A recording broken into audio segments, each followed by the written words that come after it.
And I actually came into contact with a really cool company that I thought was really, like, I was thoroughly impressed by them actually. It's like a startup here in Beijing, and I was considering just like working for free for them for the summer. It depends, but I'm gonna for sure be back in June. But then I'll see what happens, like during the summer, like if they will let me work there. Let me tell you about the startup, just so you know, like Yeah, in Beijing, like the agriculture is pretty disgusting in general. Um, like it's really hard to get a hold of, like fresh, like fresh produce in general. yeah. And these ones they use like containers, and they grow like vegetables and stuff inside the containers, like using water, like water. Like they, how do you say, they have shelves, and then they have water like with nutrients running through the shelves. And they grow like inside these containers. So it's like it's a That's bit pretty like urban cool. urban farming. Yeah, Uh, exactly. Yeah. That's pretty cool. and like it seems like there's no real downside to this. Like the produce that they get is it's 100% natural. There's no bullshit in it.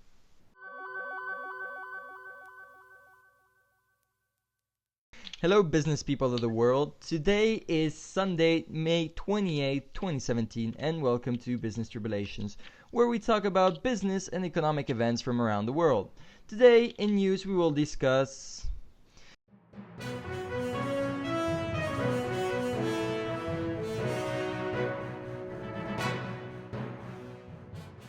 the Federal Reserve wants to raise rates, but inflation could stand in the way.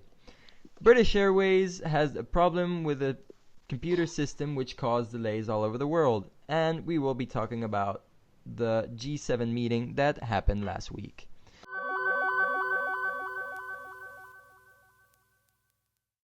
So the Federal Reserve wants to raise interest rates this year, but because of the fact that inflation isn't high enough, they can't really raise these interest rates. So Adam, please explain to us why this happens.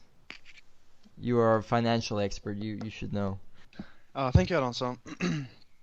Yeah, so with all my background in finance, I think I can make a good assessment. Yeah. I threw you under the bus there, didn't I? Guys, you're so horrible. I have to stop laughing now. Oh god. So, Adam, please tell us why. All right. Yeah. Okay, so this is my guess then. Okay, so what you said, you basically answered the question like yourself. They cannot raise the interest rates because the inflation is too low. And the reason for this is because if the inflation is low and they increase interest rates, then that will give like the interest rates in general will be very high, and this might like allocate some capital from, let's say, equities to fixed income. Yeah.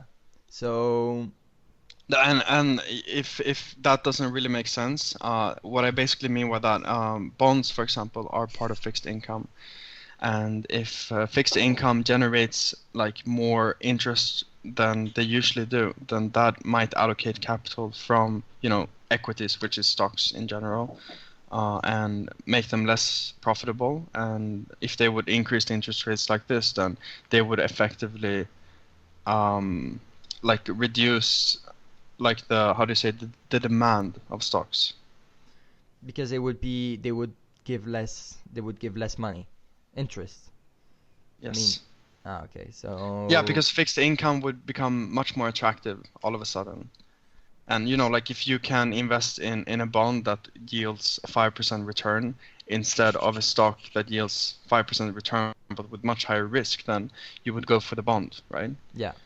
So like by performing this type of monetary policy, they can, excuse me, fuck up the domestic stock market.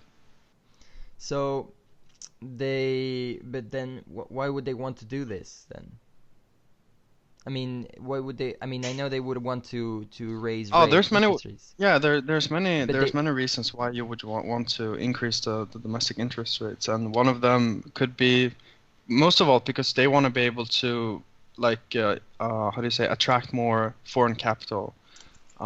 Let's say maybe the Chinese would buy more bonds, which would, they would have much more liquidity all of a sudden, and they would be able to, like perform on their budgets and stuff like that. So there's a lot of reasons why you would want to increase the interest rates. But then, okay, so then that would mean that there would be lesser people investing in stocks and more people investing in bonds because, yeah, I mean, it's less risky then. I mean, obviously it's less risky, it yields more returns in the end. Obviously, but then this means that they want people to invest in the American government, right? Yeah. So that would mean that they're planning on doing things, or they're actually like government's economy isn't that good, or what could it be then? It could mean that they have like an account deficit. This I'm not really sure about, but for example, if the central banks decide that they want to increase interest rates, they might be looking for additional capital to fulfill their budget commitments. For example, I'm going a bit like out of line here, I think, but Donald Trump, he said that he wants to increase military spendings, and one way that he can access capital much quicker is by increasing interest rates. And this also has an impact on the currencies as well. Yeah. Because like Yeah, exactly. I just saw that there. Go ahead. Yeah, but basically, like having higher interest rates can have an increase in value of the country's currency. Exactly, because like when you increase the interest rates, you become much more attractive to foreign investors, and when they want to buy the domestic bonds, they have to convert their currencies into the domestic currency, and this increases the demand, which in turn appreciates the currency. So it's a way of controlling interest rates as well, but this is sort of the second derivative. Like you don't really do this to control the interest rates. You can, but it's not really normal like that, I think. But then But that would mean it's been done like that before. If foreign money has to be transformed into dollars, and that would mean they would be asking more for dollars, and then the dollar price would go down because they would have to No, the other way around. The dollar price would go up if people ask for more dollars. Yeah, it's just like, like you have more people. Like when a commodity becomes more sought after, then, the price increases, just supply and demand, right? So it's a strategy to actually also do the dollar more effective. Like I'm not, because I didn't read this particular news article. I'm just spitting out all the possible reasons why they want to do this, but it's probably somewhere in the text, right? Yeah. Well, I mean, it doesn't really say that much. It just says they are just talking about the fact that they want to increase the rates, and that they're talking about how inflation could stop this from happening. But so yeah, but then why does inflation stop this then? I didn't quite understand. Okay, so so in general, like most countries, I think Spain even has like an inflation target that is usually between 0 to 2%. It's weird to have 0% inflation, but Sweden and many European countries have a 2% target inflation. And this is to activate the economy, and like inflation is a good thing when it's controlled. But if you have very low inflation and very high interest rates, then like the difference between these two might be too high. So if you have too low inflation, like the US think they have right now, they're a bit hesitant to increase the interest rates. And this is when it comes down to currency as well, because when you have very high inflation, this increase, like inflation is just the amount. Like when you have high inflation, then you have more currency, or you have more money, you have a higher money supply. And very high inflation causes the currency to depreciate. So if they would implement an increase in interest rates, and the inflation is too low, then this might suddenly cause the USD to appreciate too much. And if it appreciates too much, then they might run into problems with exporting. It might become like too hard for them to export because their competitiveness decreases. And this is combined with the fact that Donald Trump is trying to like kind of cancel a lot of American foreign subsidiaries and moving a lot of business back to the US. And this is going to make them very dependent on more exporting. I mean, one thing that we also have to keep in mind is the US has a really big mountain of debt. So they're also not really interested in inflating their debt by having a really strong currency. And, they want to keep their currency weak or like at a weaker level. So the debts are also not worth that much. Maybe they're trying to make it stronger because they are relying more on internal exports and selling services rather than a product. No? Matthias, by the way, it's the opposite. Like if they have, hold on, I need to think because that's actually very complicated. Like depending on how the debt is structured and. Exactly, that's right. Yeah. But yeah, keep going. I have to think about that one a bit. So yeah, that's what I think would happen. Like if they made the currency stronger. Instead of selling products, which really the U.S. is importing more, so they would be better off having a stronger currency and then selling services, which in turn would also kind of you can sort of adjust it and be able to sell even more services in foreign countries, which is like military consulting or whatever, which is good for the government, for the American government. I don't know, what do you guys think? Sorry, come again? So I was talking about how they could sell more service. I mean, the services would be valued even more if they had a stronger currency, and also importing products would actually also be cheaper for them. So I was a bit confused there, but so they can become more competitive by having a stronger currency due to the fact that their importing becomes much cheaper, and this causes increases their, how do you say, their productivity efficiency. Like if they're able to import cheaply, then that is in turn most likely going to reduce the price of the final product, and this increases their competitiveness. Exactly, but this is completely correct in perfect world. If there's no other influences. But no, it's right, Yeah, there's too many variables to consider. This is just economic theory, and the funny thing is that, like having a depreciated currency gives you kind of the same results, because when your currency is depreciated, it actually becomes more cheaper for foreign countries to import your products. But when your currency is appreciated, then it becomes much more cheaper for you to produce something, which also increases your competitiveness. So, actually the same thing produces the same results. It's just a matter of other millions of variables that you have to consider. And, it's really hard to talk about this in general because it depends on what industry you're in and whatnot. Yeah. So what are our conclusions then? Is what Adam said basically. Doesn't matter if the Federal Reserve thought that it was a better strategy for the U.S. to increase their inflation rates, but again, there are too many things to take into account. One of them being the fact that inflation rates aren't high enough, or aren't increasing enough for the interest rates to grow. Am I right? They can increase the inflation if they want. They can just print more money. It's as simple as that. Yeah. But that wouldn't be good for the currency. That was the strategy that we were trying to talk about. Yes, but they can in turn increase the interest rates to neglect the effect of that.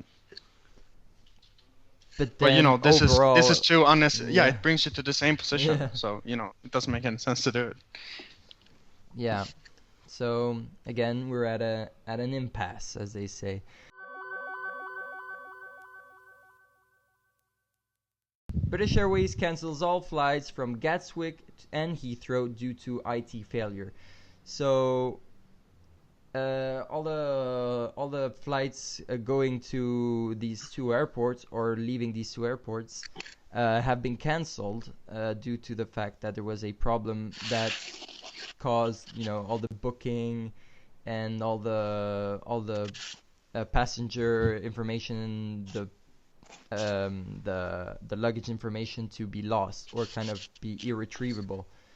And so this caused for all the flights in the morning being delayed, and even after 6 p.m. they just started saying to the people that had a flight due for that evening not to even attend the airport because they were going to be they weren't going to be leaving any flights that day. So it's this you may be able to shed some light on this, Matthias. Well, obviously, any of you guys, because I must imagine that the losses must have been colossal for that day, and we won't know it until probably Monday, where we will see a bit of the stock price increase or decrease. We don't know what will happen, or as we were talking about the in the last show, that these kind of things we will never be able to see until like 1 year or 2 years later.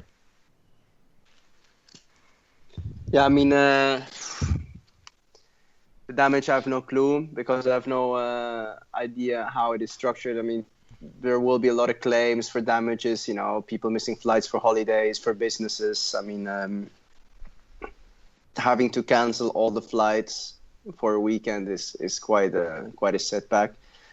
But I guess if your IT system fails, this is the only right way to go. And people were saying it could have been the cyber attack that we spoke about last week. Yeah. But there have been no evidence pointing to that direction. So, but yeah, to go back to your question, the loss is difficult to assess at the moment, but I'm sure we'll hear more as the week goes on. Some unions are blaming the fact that the company outsourced all their IT jobs to India, and that this would be the cause of the problems in the IT system.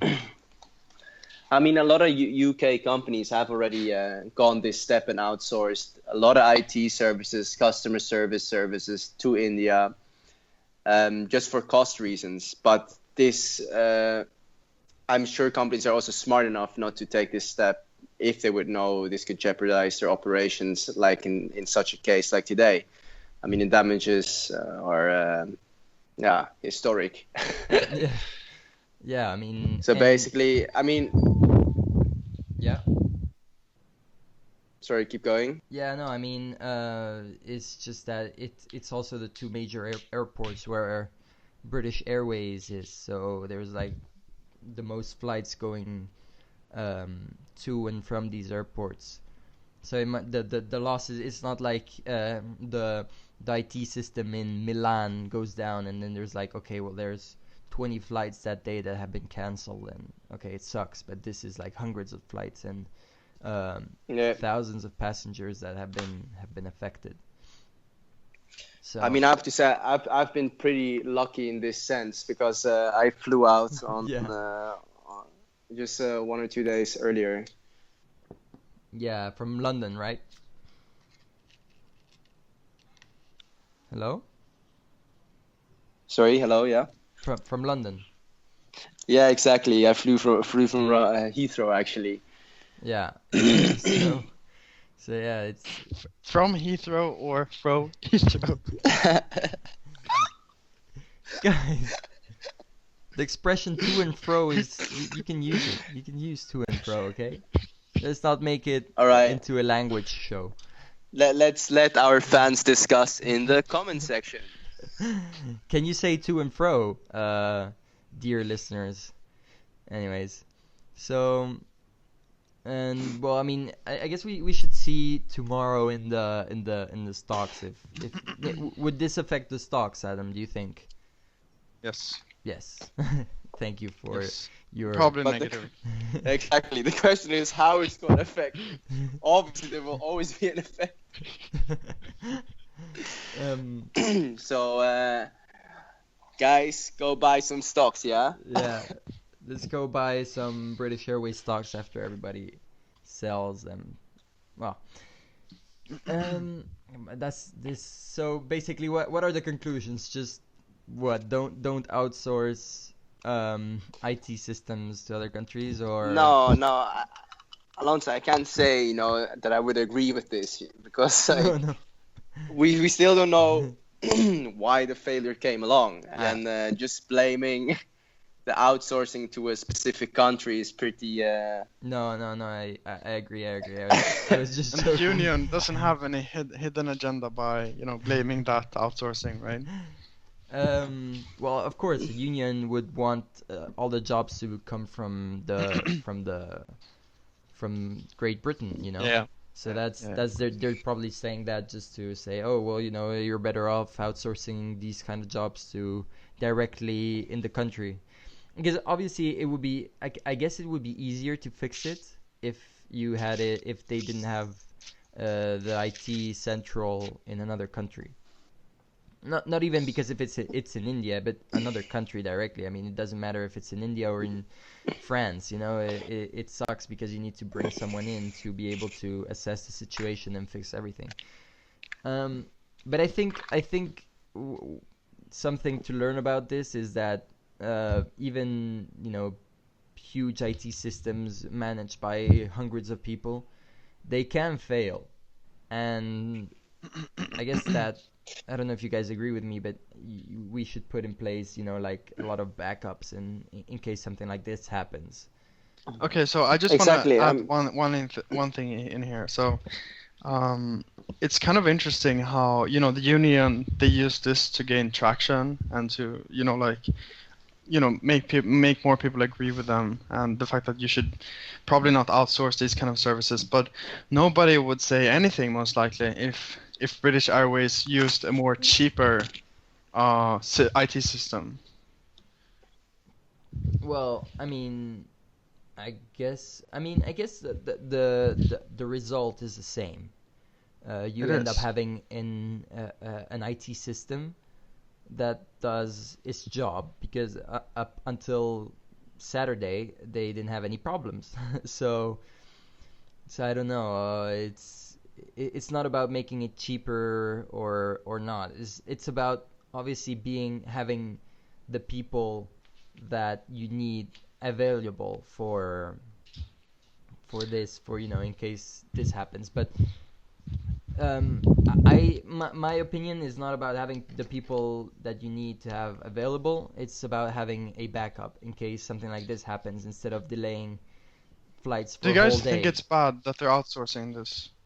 No, I don't think it's No, I bad don't at think it's all. But bad. like, I think what a really good point that also Alonso touched is just how vulnerable we've gotten just by basing everything solely on IT system. Obviously, we need it for various reasons, but it just really shows how vulnerable. Also, like if you look at the attacks that happened, the IT attacks, it just shows how quickly everything can fail.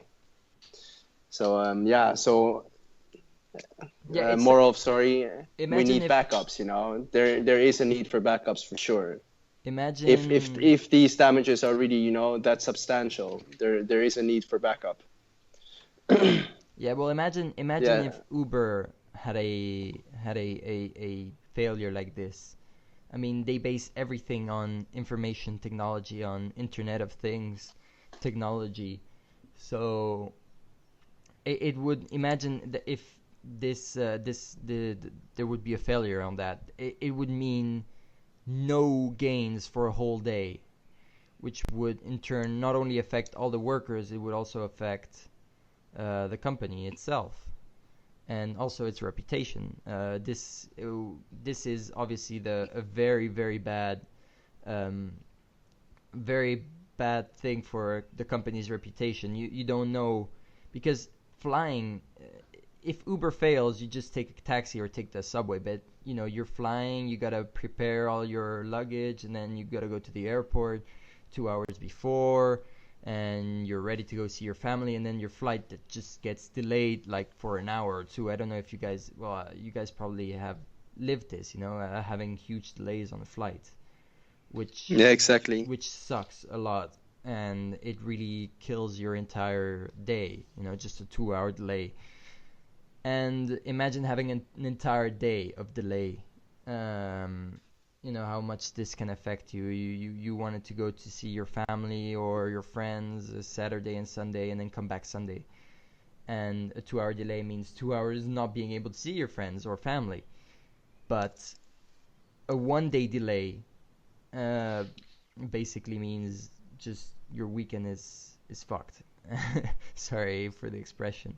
And so this is really That's bad. all right. And this is very bad. This is very bad publicity. This would mean like people are going to think, well, what if it happens again? What if it happens to me? What if it would have happened to you, Matthias? You wouldn't have been able to go to Taiwan. Yeah, I would have been really, really upset. Yeah. Unfortunately, people don't. Well, they have Ryanair, and and people have started, talking about how British Airways and Ryanair aren't that different in terms of services. Now, most of the services, you have to pay for absolutely everything, and in the end, the prices are pretty much the same. So No, I think Ryanair's still a bit cheaper, yeah. Yeah, a bit cheaper, and also British Airways obviously has better airports that are easier to reach from London.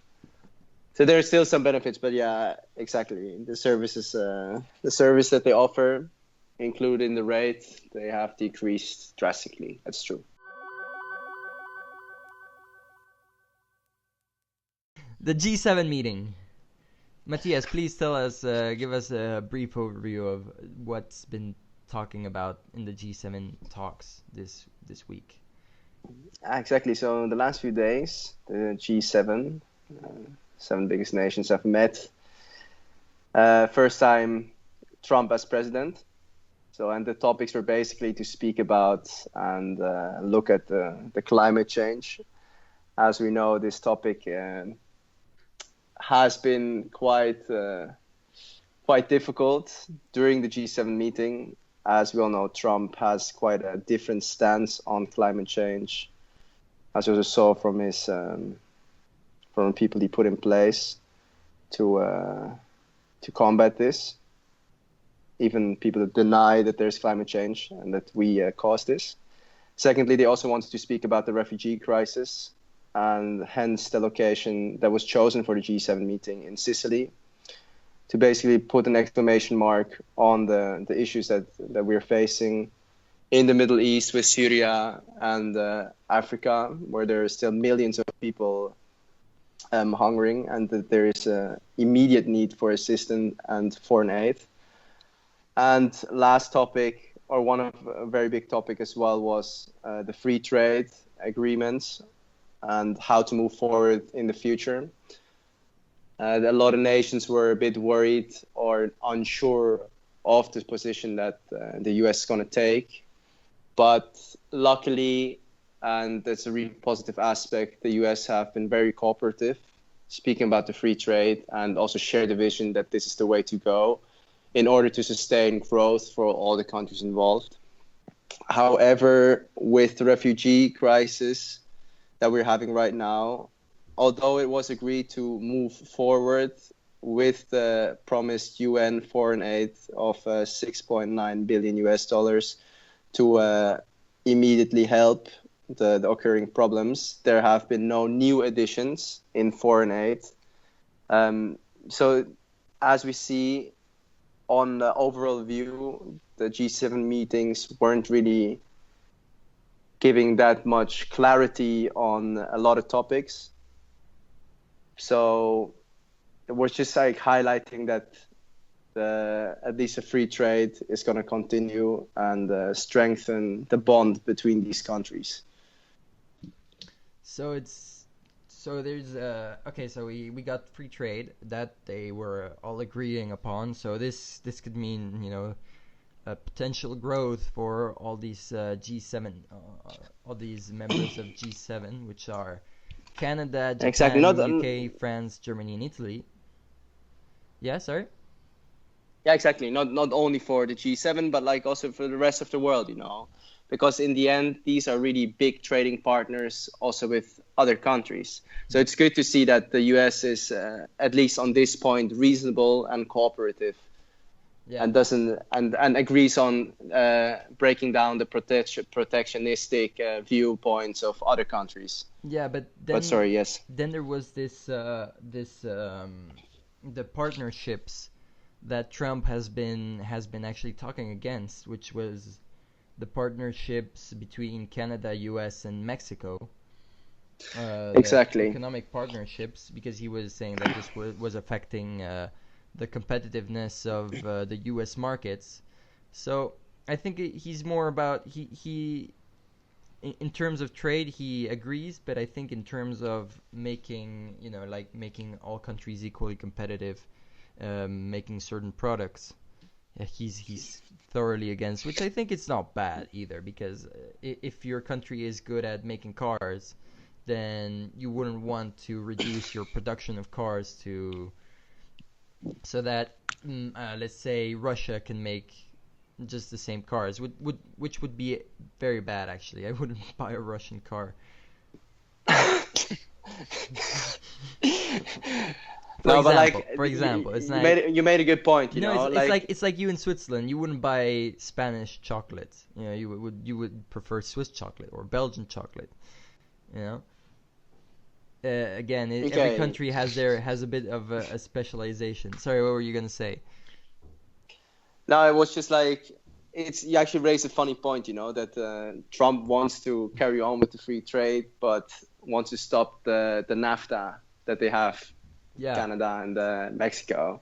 But then again, there are different reasons for that.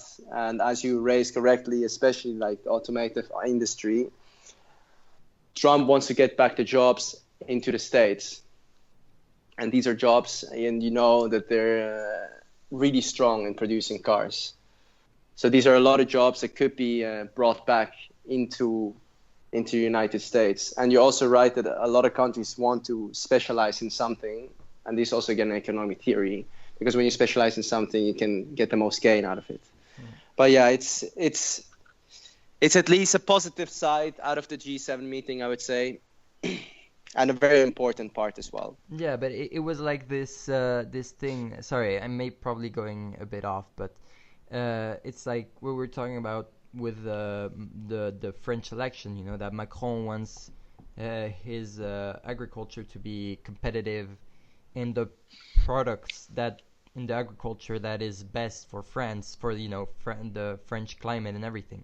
So for example, you wouldn't buy tomatoes, German tomatoes, because probably agriculture there for tomatoes is really bad, but in Spain it's much better, or in Italy it's much better.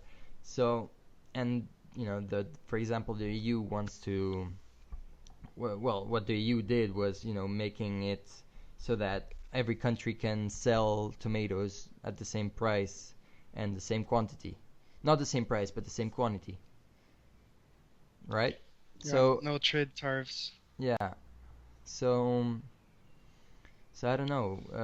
I think it's the free trade in the sense that you could sell at from Spain to let's say Romania, just the same way that Romania can sell in Great Britain. Well, not anymore, in Belgium, for example. It's good, but then trying to control what each country produces in the end, it's not that good. I agree. No. But I think what happened with Mexico and the U.S. was that Ford was producing a lot of cars in Mexico, and actually people started stop buying cars from Ford, especially the cars that were produced in Mexico, so that so that Mexico had Ford had to stop building the new factory in Mexico and started building it in the U.S. So what do you guys think? Sorry, what did you say, Alonso? Joder, macho. So basically, I was saying that um, that We're just getting the job done on so many levels. So thank you everybody for this. So No, let's have a little discussion, no? yeah, Yeah. Like, for course. example, like, yeah, what do you guys think about the whole foreign aid situation? Do you think that this needs solving? For example, countries like Italy really need help in moving forward, looking at their one of the EU countries that are actually taking a lot of refugees from North Africa. Do you think there needs to be more involvement, more foreign aid? And if so, in what form? Do we need to pump more money into Africa, or how are we supposed to solve this problem? Is I it know right of the United States just to stay distant to it and not really get involved? Well, I guess I would Yeah, go ahead, agree. Alonso. Well, I would agree with the sense that refugees are coming to Europe, not to the U.S. So in a sense, the U.S. doesn't want to get involved because I guess it would mean that it's all about EU policies to accept or not accept refugees, but in the it would socially it would eventually affect them. It would affect the U.S. if people arrive to the EU and then would move to the US, and probably Trump is really radically against that. So in that sense, it would affect him. So he's probably saying, okay, you can do whatever you want with refugees, but don't send them to the US. I think one of the best ways to provide a solution for this is to direct aid immediately to the countries themselves. And I know Italy during the G7 meeting proposed this. Hmm. Yeah, also, I guess obviously, but the problem is people are, running from a war. So what should they do? Get involved directly in the war? Uh, Which, um, there's a lot of immigrants from Tunisia, Ethiopia, Nigeria, Kenya, and Italy wants the other EU countries to support the economic development in these countries, to kind of encourage young Africans to stay in their home country and not, head towards Europe. hmm. Well, Exactly. That's a very good point you make. Yeah. but I Sorry, do know Alonso. I Yeah. do know that there is like 1% of people that actually come to Europe. Most of them stay over there and work. Obviously, but these are people who have a lot of families who have problems at home, and they probably see the only solution is to move to the EU and try to get a job, even if it's a really cheap job.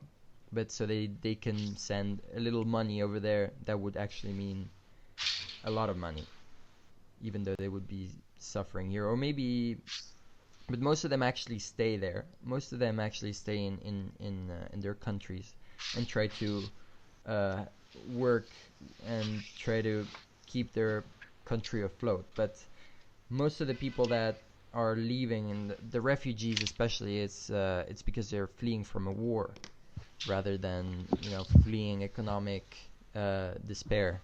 So I don't know. It's I do agree with directly helping the country rather than helping the people that are coming here.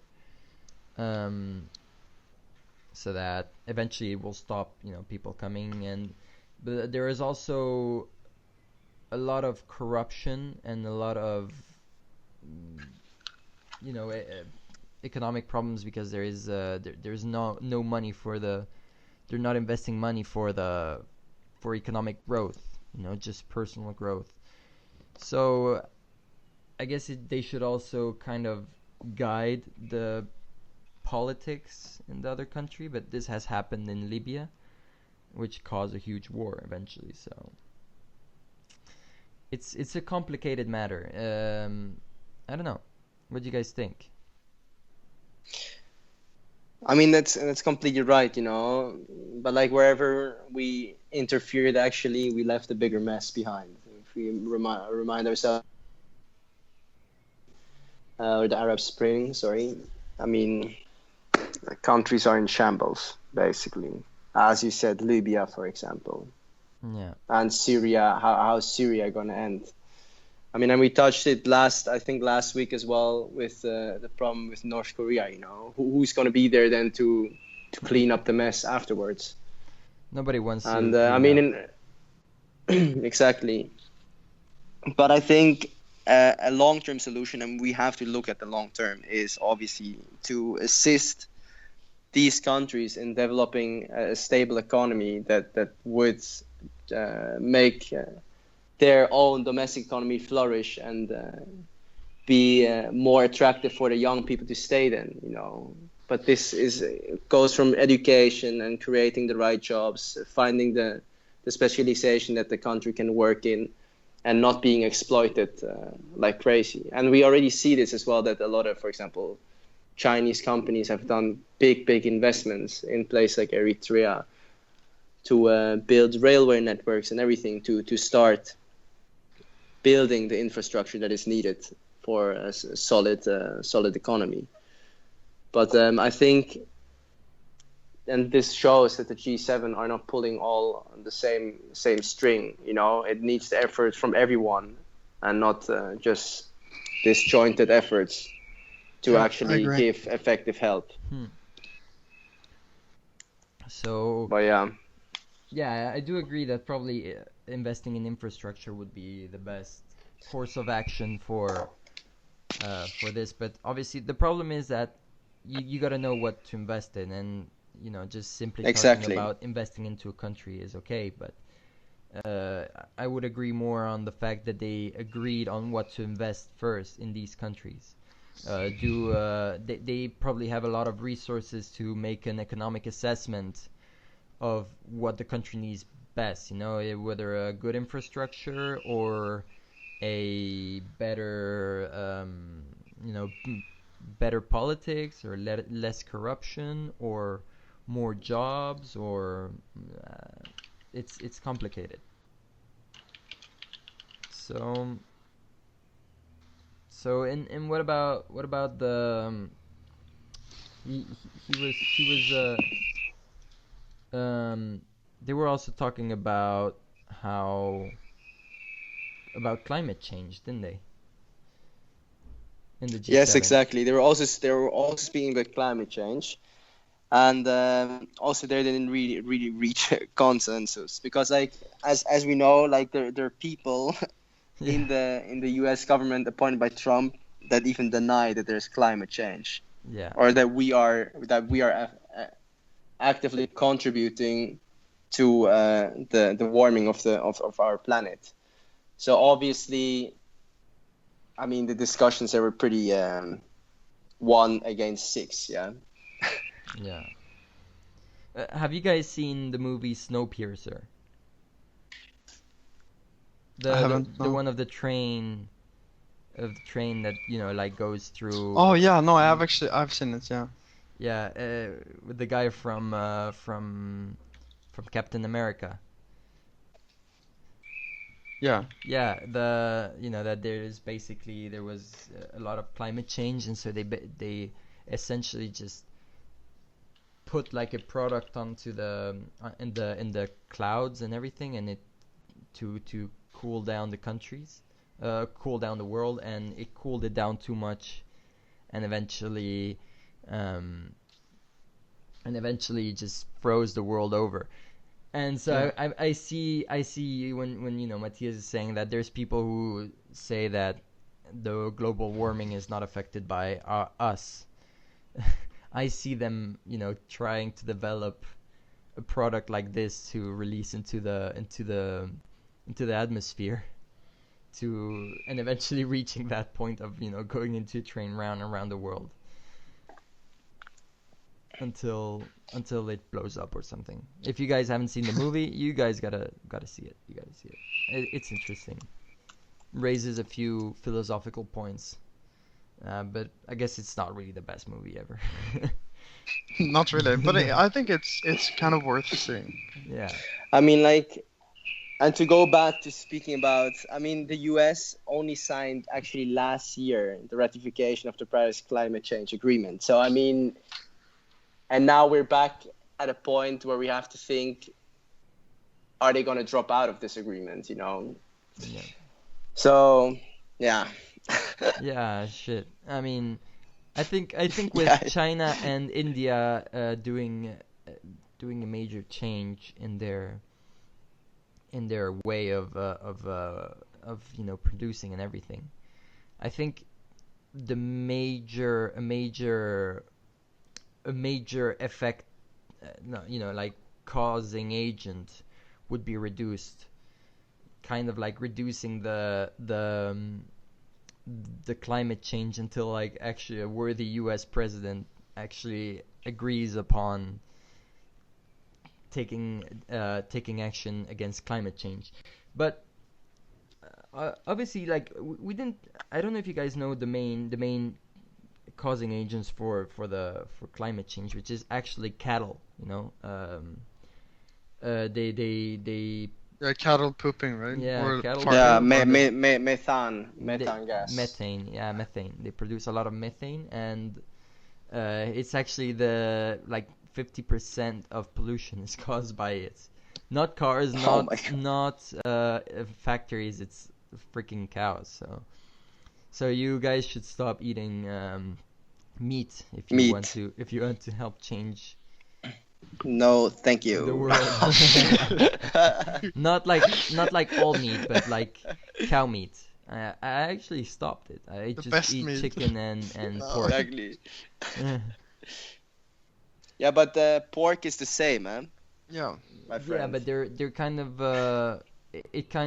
it's kind of smaller, and the ground Just pollution because. is because, like, not as bad with pork But we have to think about that. A lot of Muslims don't eat pork. also. So Yeah, and so they eat chicken. there's also no bolognese sauce with pork. So. Oh yeah. Well, just Delete this shit. just pomodoro sauce then. I'm sorry. Wow. Anyways, so I think All right. we raised a Any few last interesting thoughts? points in this show.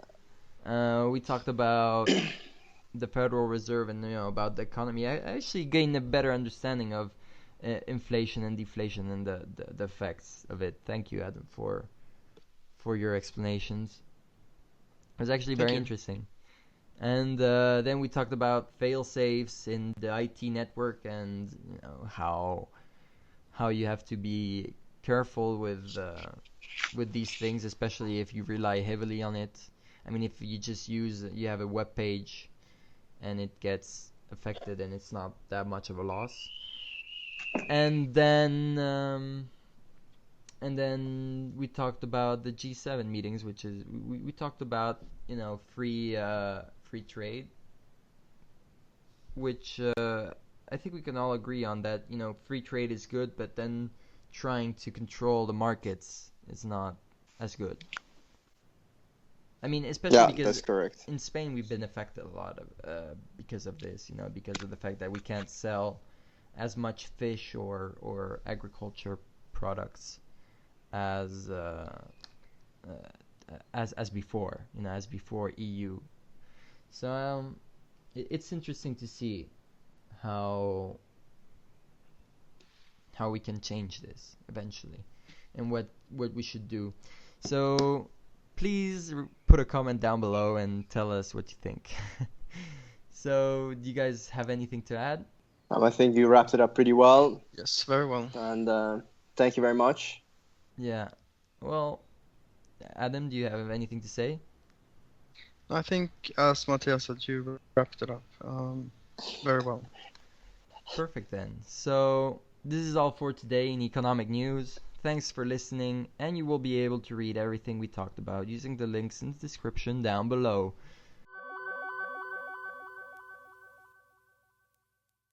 Oh, you guys remember the Japanese place next to our house? 365? Or 305. Which Japanese place? The Where we always Oh, went for yeah, yeah, yeah. noodles. Yeah. The ramen Beichan. place in the mall. No, the other Beichandonglo. one. Yeah, I know where which one. we ate It's the one sushi. next to the road, next to like the big road. And there was a rat there that flashed us. Oh, that's intense. Yeah, I remember. I even told them, you know. I even told them it was a fucking rat. They didn't give a shit. They didn't care at all. Oh my god, that was so a rat nasty, that yo. just flashed by. That's He like wow. That's actually intense.